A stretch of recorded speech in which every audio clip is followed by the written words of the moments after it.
இன்னைக்கு நம்ம பறவைகள் விலங்குகள் கூட பாருங்க, மக்களுக்கு எது பயன்படுதோ அதைத்தான் நம்ம ரொம்ப நேசிப்போம். மயில், அது முருகனுக்கு வாகனம். மயிலை வந்து நம்ம எங்கனையாவது ஒரு இடத்துல பார்த்தோம்னா சில பேர் கையெடுத்து கும்பிடுவாங்க, மயிலை வேடிக்கை பார்ப்பாங்க. ஆனால் அந்த மயில் வந்து அழகாக இருக்கும். அழகினால் இந்த உலகுக்கு ஒரு மகிழ்ச்சியை தருது. குயில் பாருங்க, கண்ணங்கரேன்னு இருக்கும், பார்க்க சகிக்காது. அதை யாரும் ஆசைப்பட்டு பார்க்க போகிறதில்ல. ஆனால் அது எப்படி மக்களை சந்தோஷப்படுத்துதுன்னா, அழகான குரலில் அது சந்தோஷப்படுத்துது. மயில் வந்து மோசமான குரல், ஆனால் அழகு. குயில் வந்து அழகு இல்லை, ஆனால் அழகான குரல். ஏதாவது ஒரு வகையில் நம்மை சந்தோஷப்படுத்தி கொண்டிருக்கக்கூடிய பறவைகளை தான் நம்ம நேசிக்கிறோம். யாராவது நெருப்பு கோழியை வீட்டில் வச்சு வளர்க்குறானா? வளர்க்குறதில்ல. காரணம் அது வந்து பயமாக இருக்கும் பார்க்குறதுக்கு, அதனால் 5 காசுக்கு பிரயோஜனம் இல்லை. முள்ளம்பன்றியை வீட்டில் வச்சு வளர்க்குறதில்ல. பசுமாட்டை தான் வளர்க்குறோம். காரணம் வைக்கோலையும் சாதாரண புல்லையும் தின்னுட்டு நமக்கு பால் தருகிறது. காரணம் மற்றவர்களுக்கு எது உதவி செய்கிறதோ அதைத்தான் நம்ம ரொம்ப நேசிப்போம். சிங்கம் புலியை வந்து வீட்டில் யாராவது வளர்க்குறோமா? அதை வந்து ஜூவில் வச்சு வேடிக்கை வேணால் பார்க்கலாம். இப்போ எந்த முக்காத்துட்டுக்கு பிரயோஜனம் இல்லை. ஆனால் இன்றைக்கி பாருங்கள், ஒரு மரம், தென்னை மரம், அது வச்சு ரொம்ப காலம் கழித்து தான் நம்மளுக்கு பலன் தரும். ஆனால் அந்த தென்னை மரத்தை நம்ம வீட்டில் பக்கத்தில் வச்சு பார்த்து பார்த்து அழகு பார்க்குறோம். கருவேல மரம் பாருங்கள், பசன்னு சீக்கிரம் வளர்ந்துடும். ஆனால் அதை வெட்டி இன்றைக்கி தள்ளி விட்டுக்கிட்டு இருக்கான். எது மக்களுக்கு பயன்படுகிறதோ அந்த தாவரத்தை தான் நம்ம நேசிக்கிறோம். எது மக்களுக்கு பயன்படுகிறதோ அந்த விலங்குகளைத்தான் வீட்டில் வச்சு வளர்க்குறோம். அதுபோல் எந்த மனிதன் மற்றவர்களுக்காக பயன்படுகிறானோ அவன்தான் உலகத்தால் நேசிக்கப்படுவான். அப்படிங்கிறதான் உலகத்தினுடைய நியதி. ஒரு மனிதனுக்கு நிம்மதியும் மகிழ்ச்சியும் தருவது உடல் நலமா, மனநலமா, பொது நலமா? பாகுபலி படத்தை பத்தி ஒரு அக்கா அழகா சொன்னாங்க. வந்து நிறைய உள்ள போய் குழப்பிக்காதீங்க யாரும். அவங்க அரசியல்கள் செஞ்சாங்க அப்படிலாம் குழப்பிக்கவே வேணாம். நம்ம படத்துக்கு வெளியில கொஞ்சம் வந்து பார்க்கலாமா? நான் படம் ரிலீஸ் ஆகி 4வது நாள் தான் படத்துக்கு போனேன். ஆனால் என் ஃப்ரெண்டும் முதல் நாளே படத்துக்கு போயிட்டா. முதல் நாள் போயிட்டு வந்தவகிட்ட நான் கேட்டேன், ஏண்டி படம் நல்லா இருந்துச்சா, கதையெல்லாம் எப்படி இருந்துச்சுன்னு. அதுக்கு அவ சொன்னா, கதை எப்படி இருந்தா என்னடி, நான் போனதோ பிரபாஸோட ஆர்ம்ஸ் பார்க்கவும் ராணாவோட 6 பேக்ஸ் பார்க்கவும் தாண்டி சொன்னான். ஐயா, இங்க உடல் நலம் பேசுதா, பொது நலம் பேசுதா, மனநலம் பேசுதா? இது கிடக்கட்டும். சில பெண்கள் வந்து சினிமாவுக்கு வீட்டுக்காரரோட போயிருப்பாங்க. அவன் பாவம் எலும்பும் தோலுமா இப்படி உட்காந்துருப்பேன். அவரை கூப்பிட்டு காட்டுங்க, சூர்யாவோட 6 பேக் எவ்வளோ அருமையாக இருக்குது பார்த்தீங்களா? அவன் இப்படியே பார்ப்பேன். அப்புறம் ஏன்டி என்னைய கல்யாணம் பண்ண, ஜோதியா கூட நீயே இன்னும் சேர்ந்து நீ போட்டி போட்டு சூர்யாவை கல்யாணம் பண்ணியிருக்கலாம்ல அப்படின்ட்டு அவன் யோசிக்கிறான். அவனை உட்கார வச்சுட்டு சூர்யாவோட 6 பேக்கை காமிச்சா அவன் எவ்வளோ வேதனைப்படுவான். அதே மாதிரி தான் ஆம்பளைகளும் பண்ணுவாங்க. மனைவியை உட்கார வச்சுட்டு, அங்கே பார்த்தியா கயல் ஆனந்தி சிரிக்கும்போது எவ்வளோ அருமையாக இருக்கு பாரு அப்படின்னா, அது பாவம் பக்கத்தில் உட்காந்துட்டு, ஏன் ஆனந்தியை போய் இப்போ கல்யாணம் பண்ணு, என்னையா அப்புறம் பொண்ணு பார்க்க வந்த அப்படின்னு வீட்டில் சண்டை வந்து இன்டர்வலுக்கு முன்னாடியே வீட்டுக்கு வந்த குரூப்லாம் நிறையா இருக்குது. அந்த இடத்துல உன் மனசில் ஏதாவது நினச்சா மனசோடு நிப்பாட்டிக்க, கூப்பிட்டு சொல்லிடாத.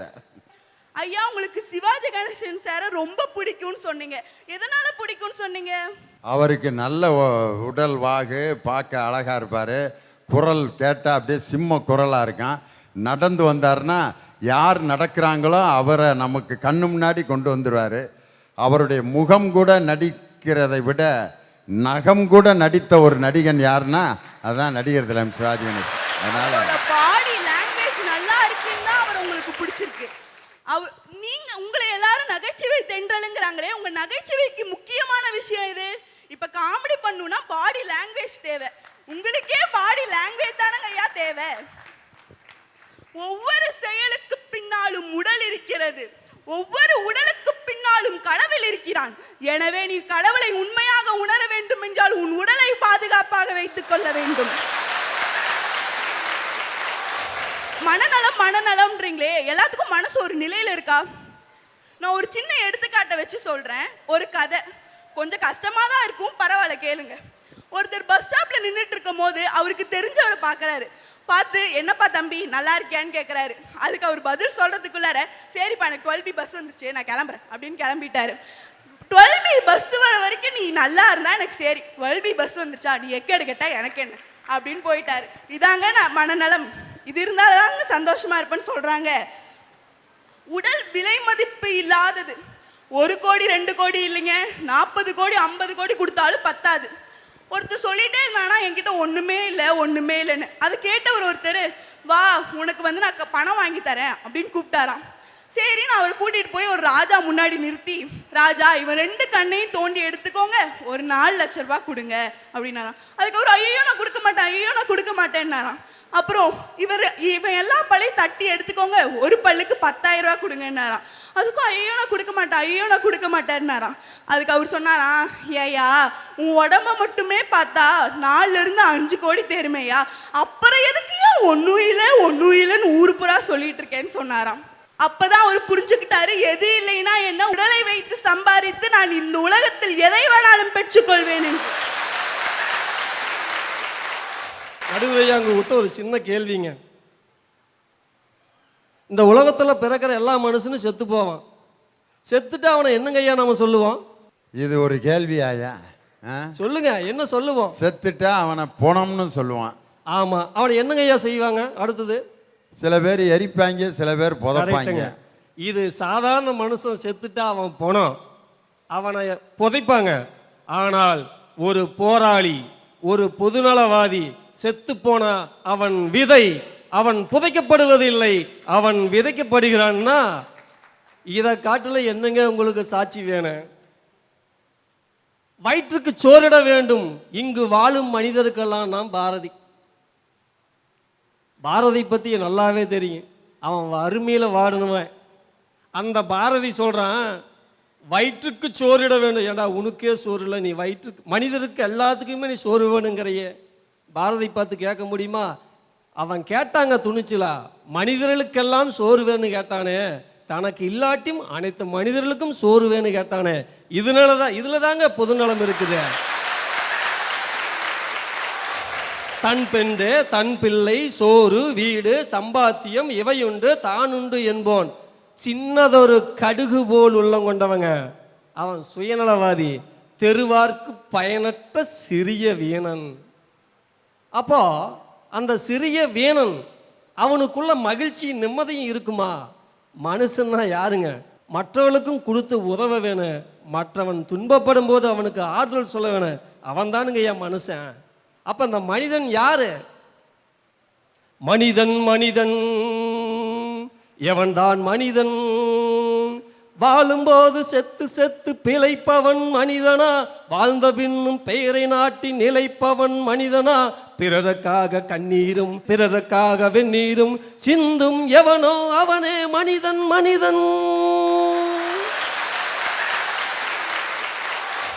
அதுல என்ன 2 வரி வரும், கேட்கலையா நீயே? சொல்லுங்க. அடுத்த வீட்டில் தீப்பிடிக்க நினைப்பவன் மனிதனா, அந்த நேரம் ஓடி வந்து அணைப்பவன் மனிதனா? கொடுமை கண்டு கண்ணை மூடி கிடப்பவன் மனிதனா? கோபம் கேட்டு நியாயம் கேட்டு கொதிப்பவன் மனிதனா? தன்மானம் காக்கவும் பெண்மானம் காக்கவும் பிறப்பவன் எவனடா, அவனே மனிதன். அப்போ யாருங்கய்யா மனுஷன்? பொதுநலவாதி மட்டும்தாங்கய்யா மனுஷன். வள்ளுவர் சொல்லுவார் அடிக்கடி, எல்லா சில குறளெல்லாம் சொல்லுவார், உலகு மக்கள் அப்படிம்பாரு. அந்த உலகுங்கிறது யாரை குறிக்குதுன்னு கேட்டால் மக்களை குறிக்குது. அவர் சொல்லக்கூடிய மக்கள் யாருன்னு கேட்டால் சான்றோர்களையும் பொதுநலவாதியும் தாங்க ஐயா குறிக்குது. இப்போ பிறருக்காக எவன் ஒருவன் இறக்கப்படுறானோ அவன் தான் மனுஷன்னு சொன்னான். இன்னைக்கு இருக்கக்கூடிய அவசரமான சூழ்நிலையில வண்டியில் போகிற போது எவனாச்சும் ஒருத்தருக்கு வழி விடுறானா, பின்னால் வர ஆறுன ஒய்யன்னு அடிப்பான். ஆனால் முன்னால் போகிறவன் டேய் இருறா நாங்களும் போயிட்டு தானக்கிறோன்னு சொல்லி பின்னால் அப்படியே லைட்டாக திரும்பி பார்ப்பான். இப்படி போயிட்டு இருக்கக்கூடிய இந்த உலகத்தில் 108 ஆம்புலன்ஸ் வருதுன்னு வச்சுக்கோங்க, எங்குதான் இடம் இருந்துச்சோ தெரியல, அத்தனை பேர் விலகி நிற்பான் பாருங்க. அந்த மனிதனுக்குள் இருக்குதுங்க பொதுநலம். அதில் தாங்க அவன் மகிழ்ச்சியும் நிம்மதியும் அடைகிறான். ஆம்புலன்ஸுக்கு ஏன் வழி விடுறான்னா, அது உள்ள உடல் நலம் பாதிக்கப்பட்டவன் வந்துக்கிட்டு இருக்கிறதுனால தான் அவனுக்கு வழி விடுறான். 5 கிறுக்கைங்களை லாரி ஏற்றிட்டு வர்றப்ப யாராவது வழி விட்றானா? கிறுக்கைங்க வர்றாங்க அப்படின்ட்டு இல்லை. அதே மாதிரி பொதுநலம் செய்கிறதுக்கு என்எஸ்எஸ் கேம்புக்கு பயிலுக்கு இப்போ வேனில் போகிறேன், யாராவது வழி விட்றானா? பொதுநலத்துக்கு போகிற வேனுக்கு வழி விட்றதில்ல. மனநல மருத்துவமனைக்கு போகிற நோயாளிகளுக்கு வழி விட்றதில்ல. ஆம்புலன்ஸுக்கு மட்டும் உடனே வழி விட்றான்னா, உடலில் பாதிப்பு ஏற்பட்டால் அது உடனடியாக தீர்க்கப்படாவிட்டால் அவனுடைய உயிர் போயிடும். அவ்வளோதான். அதுக்கு வழி விடாமல் இருக்க முடியாதுங்க. கண்டிப்பாக ஒரு உயிரை காப்பாற்றியாவன்னு நினைக்கிற சிந்தனை இருக்குதுங்களாங்க, அது பொதுநலத்தினால மட்டும்தாங்க முடியும். உலகுக்கு மனிதன் எப்படி வாழ வேணும்னு சொல்லி கொடுத்தவன் யாருன்னு கேட்டால் தமிழனுங்க. அந்த தமிழன் வாழ்க்கை முறைக்கு இன்றைக்கி சான்றாக இருக்கக்கூடிய ஒரு நூல் சங்க இலக்கியம். அதில் புறநானூரில் அழகான ஒரு செய்தி சொல்லப்பட்டு இருக்கேன். ஒரு பெண் கொட்டை இன்னொரு பெண்ணு போய் கேட்குறா, ஏண்டியம்மா உன் மகன் எங்கன்னு கேட்குறா. அதுக்கு அந்த பெண் சொல்கிறா, அவன் எங்கன்னு தெரியல, ஆனால் கண்டிப்பாக நாட்டுக்காக ஏதாவது ஒரு போர்க்களத்தில் இருப்பான், அவன் போராடிட்டு இருப்பான்னு சொன்னாலே அதுதாங்க உண்மையான பொதுநலம்.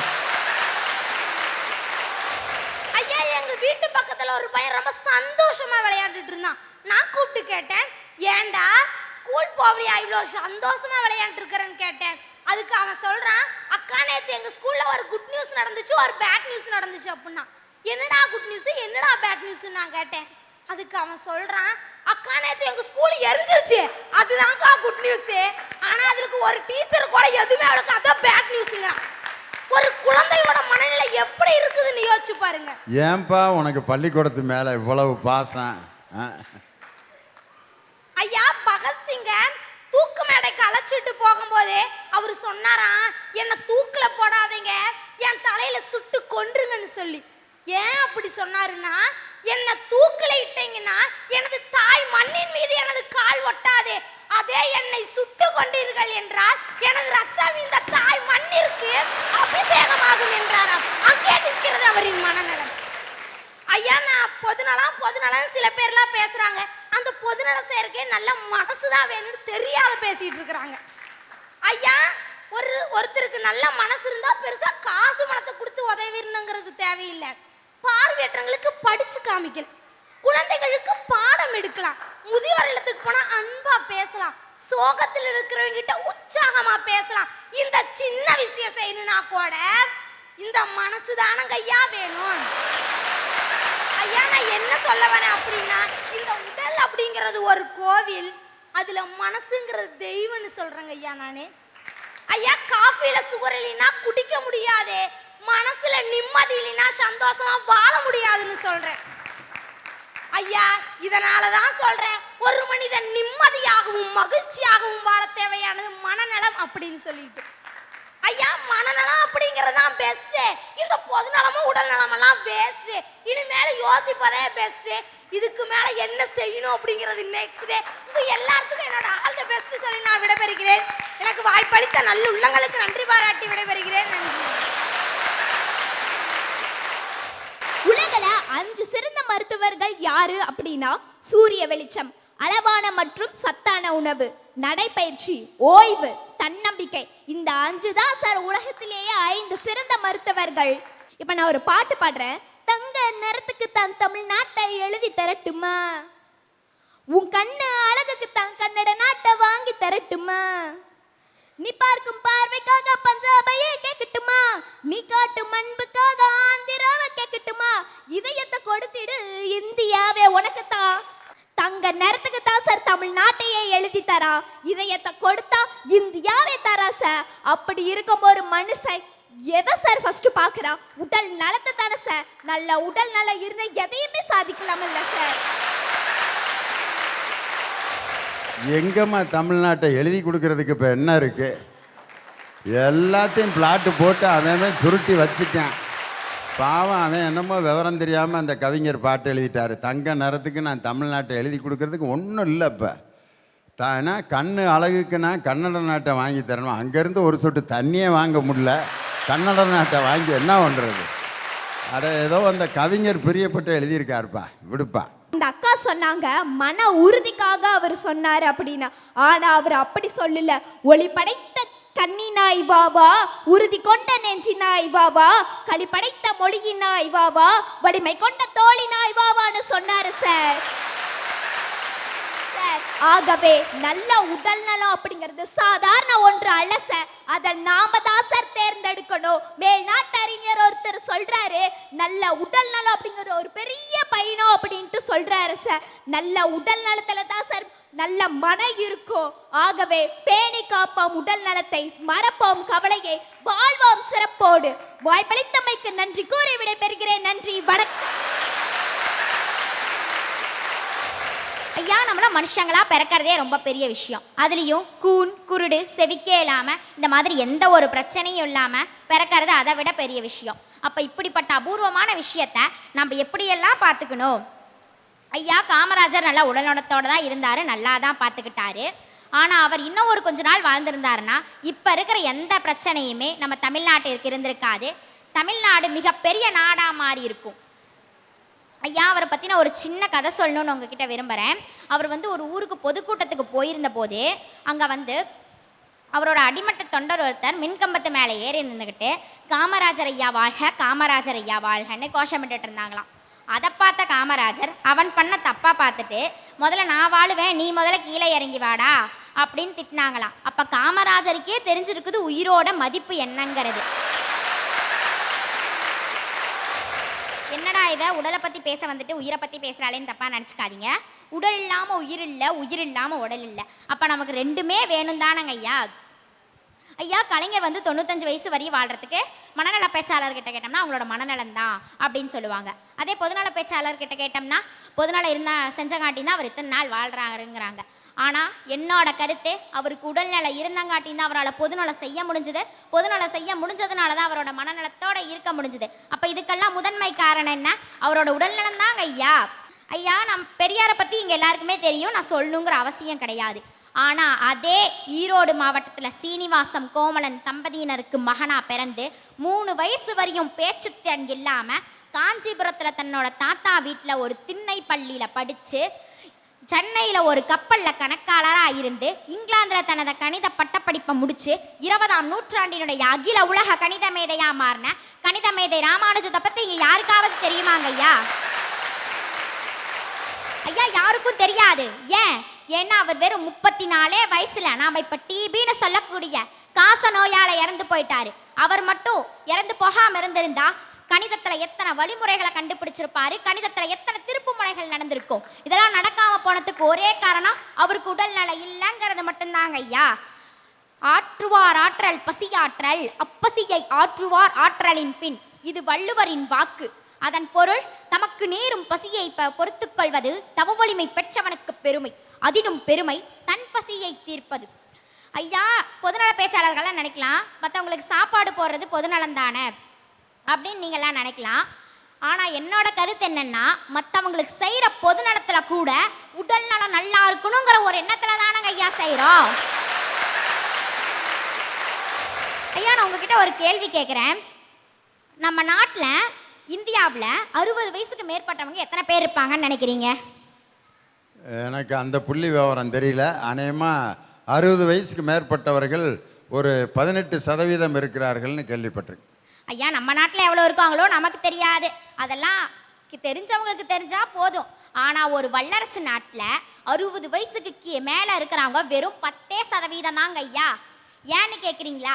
ஏன்னா அங்கே பிறந்த குழந்தையிலேருந்து சாக போகிற பெரியவர் வரையும் எல்லாருமே சாப்பிட்றது ஃபாஸ்ட் ஃபுட். அப்புறம் எப்படிங்க ஐயா அந்த நாட்டில் 60 வயசுக்கு மேலே வரையும் வாழ்கிறது? அந்த நாட்டில் இல்லாத இடமா, அந்த நாட்டில் இல்லாத மக்கள் தொகையா, அந்த நாட்டில் இல்லாத பணமா, இல்லை அந்த நாட்டில் இல்லாத விவசாய நிலமா? ஏன் அவங்களால இருக்க முடியாத போனதுக்கு ஒரே காரணம் அவங்களுக்கு உடல் நலம் இல்லைங்கிறது மட்டும்தாங்க ஐயா. ஐயா, நம்ம இப்போ எல்லாருமே ஜீரணாகணும்னு ஜூஸ் எல்லாம் வாங்கி குடிக்கிறோம். அது ஒரு குலுக்கிட்டு ஓப்பன் பண்ணுங்களேன், அதுலேருந்து நிறைய எந்திரிக்குது இல்லை, அது வேற ஒன்றும் இல்லை, காற்று மட்டும்தான். அந்த காற்றடைக்கப்பட்ட குளிர்பானத்தை நம்ம குடிக்கிறனால நமக்கு cancer, kidney failure, heart problems, இப்படி ஏகப்பட்டது வருதுங்க ஐயா. அப்புறம் எல்லாம் சொல்கிறாங்க இந்த மாதிரி மாசுனால தான், பொதுநலம் இல்லாதனால தான் இந்த மாதிரி ஏற்படுது, உடல் நலத்தை பாதுகாக்க பொதுநலம் தான் வேணும்னு சொல்லுவாங்க. நாம் பண்ணுற தப்புனால தான் நம்மளோட உடல்நலம் கெட்டு போகுது. இது பொதுநலத்தையும் குத்த சொல்ல முடியாது, மனநலத்தையும் குத்த சொல்ல முடியாதுங்க ஐயா. ஐயா, அது நம்ம குடிக்கிறனால மட்டும் நமக்கு அது கெடுதல் தரல. அந்த பாட்டிலையே இப்போ தூக்கி போடுறோன்னு வச்சுக்கோங்க, அதுலேயே எழுதி இருக்குது யூஸ் அண்ட் த்ரோன்னு. அதை நாங்கள் தூக்கி போடுறோம், அது எத்தனை வருஷம் ஆனாலும் மக்கவே மக்காது. அதை எரிக்கிறோம், அதுலேருந்து வர்ற நச்சுப்புகை நம்ம சுவாசிக்கிறனால நமக்கு சுவாச கோளாறுகளை ஏற்படுத்துதுங்க ஐயா. அப்ப இப்படிப்பட்ட கெடுதலை தர்றத நம்ம ஏங்க ஐயா குடிக்கணும்?